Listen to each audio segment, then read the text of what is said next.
السلام علیکم ورحمۃ اللہ وبرکاتہ۔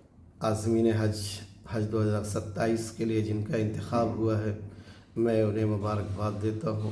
اللہ رب العزت نے آپ حضرات کو حج 2027 کے لیے منتخب کیا۔ آپ بہت ہی قابل مبارکباد ہیں۔ بہت سارے لوگ ہوتے ہیں جن کے پاس استطاعت بھی ہے، جن کے پاس وسائل بھی ہیں اور جن کے پاس ساری چیزیں موجود ہیں، لیکن اللہ تعالیٰ نے انہیں قبول نہیں کیا، وہ اس مقدس سفر پر نہیں جا رہے ہیں۔ آپ کو اللہ تعالیٰ نے قبول کیا ہے، آپ کو اپنے گھر بلایا ہے، آپ تیاری کریں اور سفر کے لیے تیار ہو جائیں۔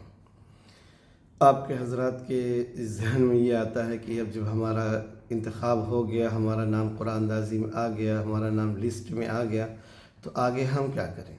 دیکھیے، یہ حج کمیٹی ایک سرکاری ادارہ ہے اور یہ ساری چیزیں گروپ وائز کرتا ہے۔ اس میں یہ ہوتا ہے کہ جو بھی چیز ہے وہ ایک انفرادی نہیں رہی، وہ ساری سسٹم اجتماعی طور پر سب کے لیے یکساں رہے گا، اور جو بھی چیز رہتی ہے حج کمیٹی اپنے سرکولر کے ذریعے سے آپ حضرات تک پہنچاتی ہے۔ جب سرکولر آتا ہے تو اسے ہم خادم حجاج اعظم گڑھ آپ کے جو ہے گروپ میں آپ کو انفرادی طور پر آپ کو بتایا جاتا ہے کہ دیکھیے حج کمیٹی کی طرف سے یہ سرکولر آیا ہے، اب آگے یہ کرنا ہے۔ ہم جب کوئی بھی چیز رہے تو گھبرائیں نہیں، پریشان نہ ہوں۔ یہ الیکٹرانک چیز ہوتی ہے، یہ ساری چیزیں جو ہے الیکٹرانک ہوتی ہیں، اس میں جو ہے ہمیں تھوڑا سا صبر کرنا چاہیے، اور جو چیزیں ہیں وہ آپ کو بتائی جائیں گی۔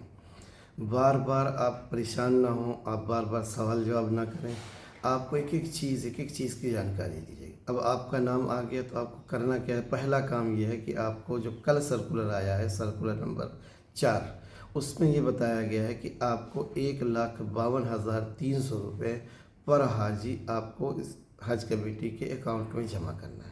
تو جمع کیسے کریں گے؟ اس کے لیے پے ان سلپ ملے گی کہاں سے؟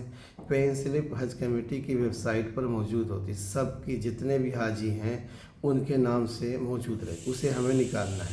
جہاں ہم نے فارم بھرا تھا، جہاں سے ہم نے اپنا فارم، اگر ہماری جانکاری نہیں، ہم وہاں جائیں، ان سے کہیں کہ ہمارے نام کی پے ان سلپ نکال کر دے دیجیے، تو آپ کے کور میں جتنے بھی حاجی ہوں گے اس نام سے آپ کی وہ دے دیں گے۔ اگر آپ کا کور میں 4 حاجی ہیں تو آپ کی پے ان سلپ 1 رہے گی، اس پہ چاروں لوگوں کا نام رہے گا اور آپ کا کور نمبر رہے گا، بینک ریفرنس نمبر رہے گا، آپ کو وہ نکال کر دیں گے، 3 سلپ رہے گی۔ اسے آپ کو لے کر کہاں جانا ہے؟ یہ اسٹیٹ بینک یا یونین بینک، اسی سے الاؤ ہے۔ حج کمیٹی کے اکاؤنٹ میں جو پیسہ جاتا ہے وہ اسٹیٹ بینک سے جائے گا یا جو ہے آپ کا یونین بینک سے جائے گا۔ تو یہ 2 بینک ہیں، ان دو اگر ہمارا اکاؤنٹ نہیں ہے اس میں، اب ہم کیا کریں؟ تو ہمیں جو ہے اس کی ایسی صورت میں کہ اپنے جس اکاؤنٹ میں پیسہ، وہاں سے پیسہ نکال لیں اور پے ان سلپ بھر لیں اور پھر لے جا کر بینک میں جمع کر دیں۔ 1,52,300 روپے ایک حاجی کے اعتبار سے اسے ہمیں جمع کرنا ہے۔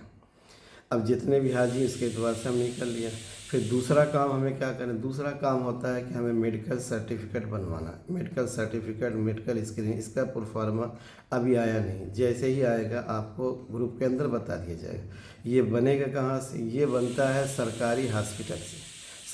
کسی بھی سرکاری ہاسپٹل ہے، کوئی بھی جو ہے CHC، وہاں پر آپ جائیں گے تو آپ کا بغیر کسی پیسے کے آپ کا یہ بن جائے۔ اس کے لیے ہم لوگوں نے CMO سے بات کی ہے اور بات کریں گے، اور وہ آسانی آپ کو فراہم کر دیں گے کہ آپ جو ہے کسی بھی CHC سے بنوا کر یہ رکھ لیں۔